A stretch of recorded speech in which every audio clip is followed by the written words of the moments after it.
Hey YouTube, my name is Ivan Albrook and welcome back to another Pokemon video. Today I'm going to be predicting the meta for this upcoming weekend's regional tournament in Atlanta, Georgia in the United States. And it's our first post-rotation major tournament as the Journey Together cards are officially legal for the standard format in 3 days on April 11th. And that is when our Sword and Shield block has finally rotated, and yeah, we will see a new kind of meta. I think there's some decks that are gonna really thrive, there's some decks that are gonna struggle, and we're gonna go through all that in today's video. So if you guys enjoy my content, leave a like, drop a comment on what you think is going to win Atlanta Regionals, and while you're there, hit the sub button. It doesn't hurt, it helps. Alright guys, let's get the elephant out of the room. Dragapult Dusknoir is the best deck currently, and I think it has the best shot at winning the tournament.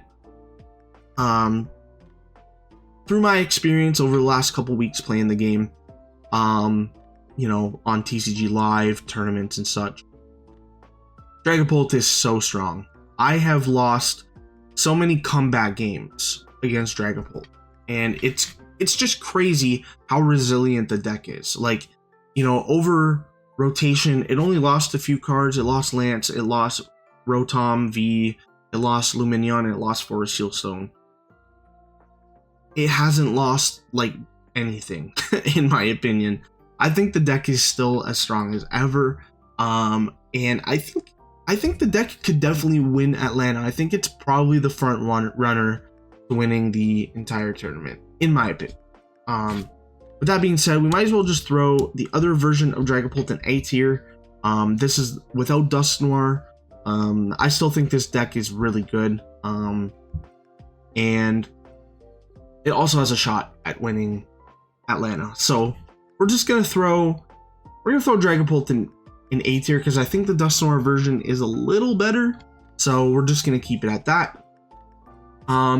Let's talk about a new deck. Let's talk about Hops Zacian. So this Hops Zacian build is okay. Like its core is pretty solid.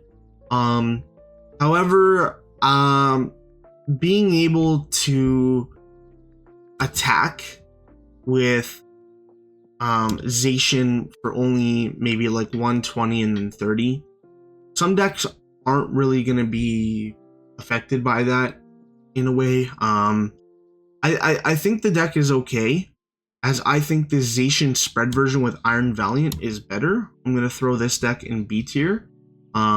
This deck has gained a lot of popularity over the last week or so.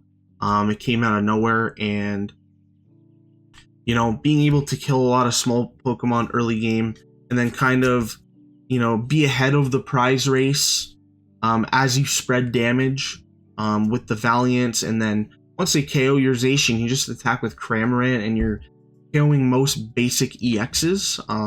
It's very strong, this deck. I've tried it out, it's really fun, and I think it's, you know, it's pretty good. I don't know if it's good enough to make a top 8 or win the tournament, so I'm going to throw it in B tier for now. It's a promising deck though, I think it's pretty good, so we're going to keep it there.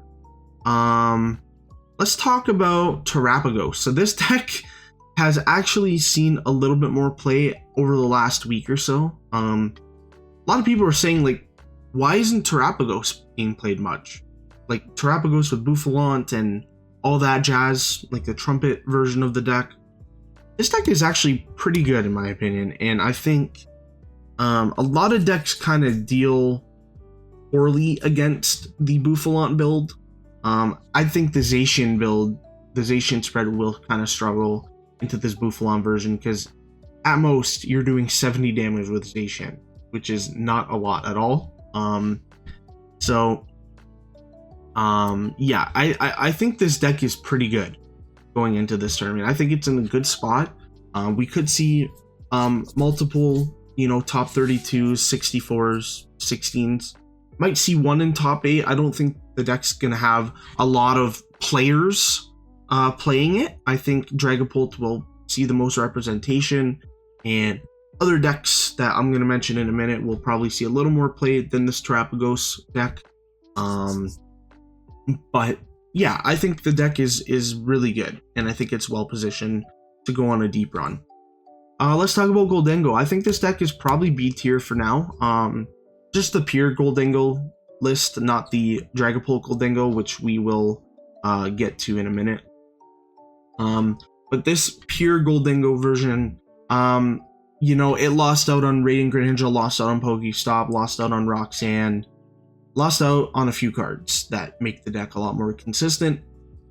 And in my opinion, it doesn't suffer a ton compared to other decks. However, I think the deck just kind of gets, I don't know, kind of gets rolled over by Dragapult. I think Terapagos has a great matchup into it. And yeah, so Goldengo on the surface seems pretty good. A lot of people are going to be playing it. I think it's going to be fairly popular. But I think this Goldengo Dragapult is a lot better.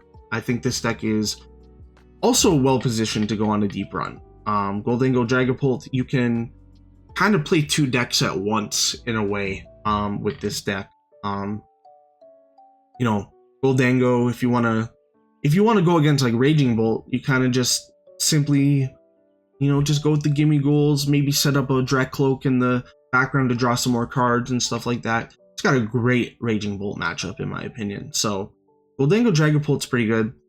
The Dusknoir probably has a slight edge in my opinion, but if you start attacking with your own Dragapult, you start knocking out Duskulls early enough, you should be okay. But yeah, I think some people are going to run this variant, and I think they're going to do pretty well. So, Goldengo Dragapult is pretty good deck. Let's talk about Mamoswine. So, I don't think this deck's going to be very popular, but I feel like a couple people might cheese their way into day 2 with this deck, as I've played against it multiple times. Once it's set up, it's almost impossible to beat. It has such high HP, you have a Pidgeot in the background. Devo does absolutely nothing into the deck because they evolve into the middle stage Piloswine, and then they evolve into Mamoswine, so they could just re-evolve and re-evolve and re-evolve. It does absolutely nothing, in my opinion. Mamoswine is probably a bottom of the B tier. I don't think the deck is like as good as Dragapult Dusknoir, but I think once this deck gets sets up, it's gonna catch a lot of people off guard on how to beat it. It's such a new deck. People don't really know how to play against it, I don't think. So, Mamoswine in B tier. I think the deck's underrated. And Zoroark, I'm so sorry. This deck sucks. Straight up. I've played it on live. I think the Zoroark card is good. Obviously, it's a reprint of the Zoroark GX, just with a different attack. Yeah, there's not enough end support for the deck to be good. If there are another one or two possible attackers, I think the deck could be a lot better, but you're limited to Darmanitan and Reshiram, which is just, what are you going to do with that? And Zoroark, you know, maybe one or two squeaks in the day 2. I don't think the deck is that great. I think, I don't know, I could be completely wrong. There might be something I'm not seeing with the deck, but this deck, in my opinion, just sucks, straight up. So yeah, and Zoroark in D tier. Let's talk about Charizard. Charizard, on paper, great deck. Obviously, you know, Charizard with the Burning Darkness and, you know, your Pidgeot. Once it's set up, Charizard is a tricky deck to beat, in my opinion. However, this deck suffers into item lock. It suffers so hard into item lock, in my opinion. In my opinion, I think the deck is just, while Badoo is good right now, I think that means Charizard kind of sucks. I'm gonna put Charizard at the top of C because not every deck plays Badoo, and against the non-Badoo matchups, I think Charizard is probably favored. I don't know. Same with the Charizard Noctowl. I think this one is slightly better than the Pidgeot right now, but not by much. And yeah, the Charizard, Noctowl, and C. Walls, this deck is very well positioned. I think we're going to see a good chunk of players do well with this deck. I think this deck is really good. You know, it's going to be the bane of some people's existence. It's a control deck. But this, I don't know, it's a good meta for it. You play, you know, Dragapult exists. Raging Bolt's very popular. You know, it's good for Farigarath. And you know, you have these random decks like Goldango and stuff like that. The Cornerstone Ogerpon just completely deals with it. So Walls is one of my front runners, I think, to winning the tournament or having a good shot at winning the tournament. I think we're going to see at least one in top 8. I think this deck's very good. Let's talk about Raging Bolt. I think this deck is very, very good. I'm going to throw it at the top of B tier because I kind of want to spread things out here. I don't want to put too many decks in A tier.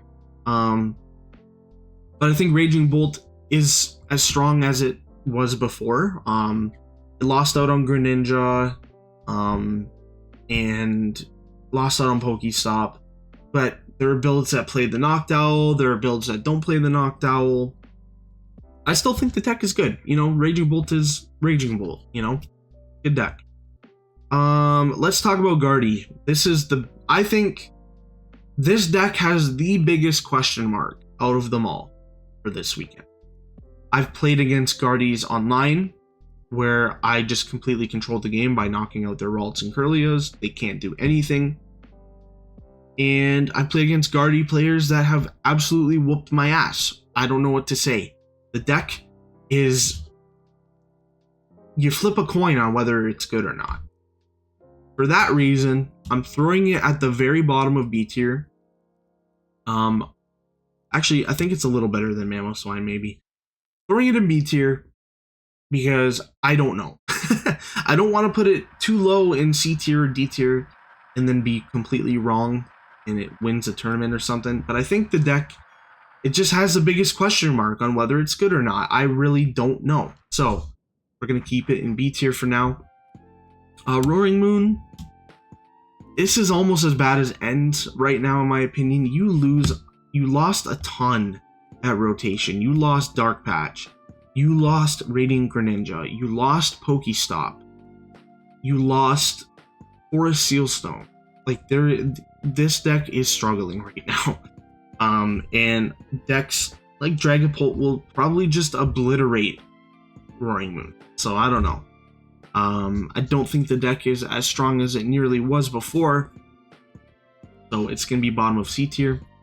For Alligator, this deck is also one where I don't really know how good it's going to be. I think it's a solid deck. Once it's set up, it's very hard to beat. I'm going to throw it in B tier. I think the deck is really good. I don't know how many people are going to play it or how strong it really is right now. I think it's good. Like, in my mind, I think it's a good deck. So I'm just going to throw it in B tier to be safe. I'm not discrediting it or anything. I think B tier is a good place for it. Terrabox is another A tier deck. I think it's in a great spot. It's going to be a popular deck. It might be second most popular deck next to Dragapult. And it's definitely a top 3 deck. I think this deck is very versatile and it can deal with a lot of things very easily. You have your Noctowls to search pretty much whatever you want. And I think the deck is, you know, it's in a good spot to win the tournament. So, not much more to say about that. Airbox and A tier. Archaludon. I think this deck is probably B tier.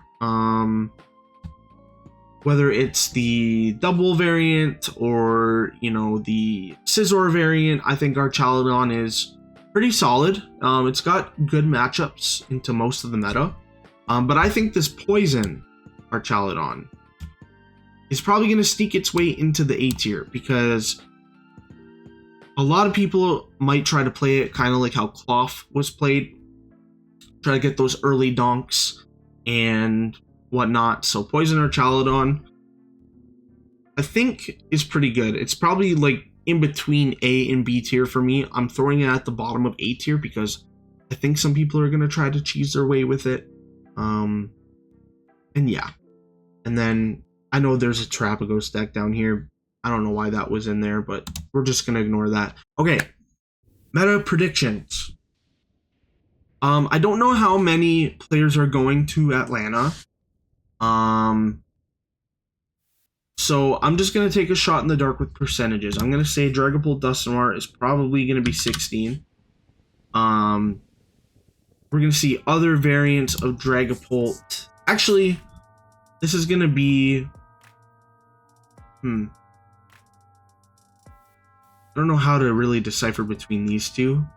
So we're just going to go... I don't know. We're just going to include this Dragapult with the Dragapult Dusknoir, I guess. We're going to include it together, and it's going to be 16%. Terrabox is probably going to be right behind that at about...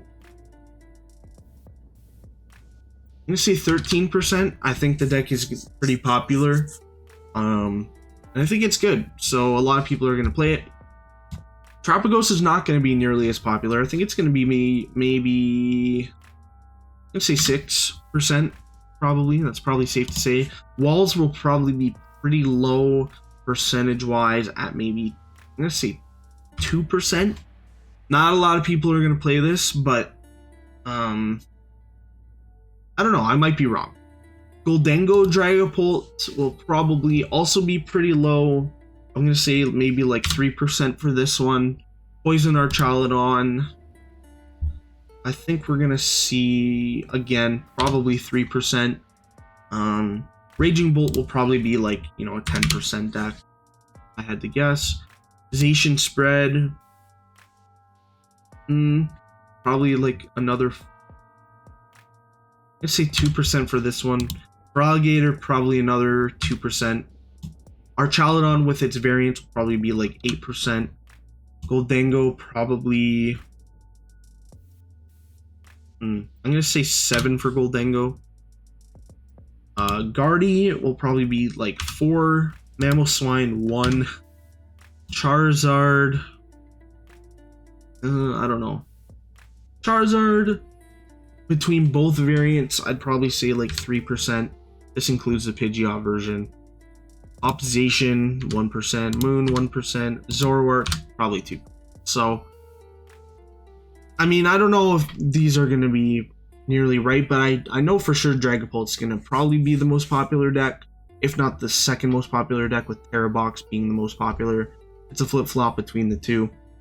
But yeah, this is my prediction. I think Dragapult is probably the front runner to winning the tournament. As for what I actually think will win the tournament, I think it's a coin toss between Dragapult and Terrabox. One of the two. I think those are the two strongest decks, and they're both really good. So we shall see how everything wraps up over the weekend, and I might make a recap video after the tournament and stuff like that. But for now, that is it, guys. Thank you so much for watching. I appreciate the support as always. Thank you for clicking on this video. Leave a comment on what deck you think will win the tournament. Leave a like if you liked the video, and while you're by the like button, hit that subscribe button. Thank you guys so much for watching, and I will see you guys in the next video. Peace out.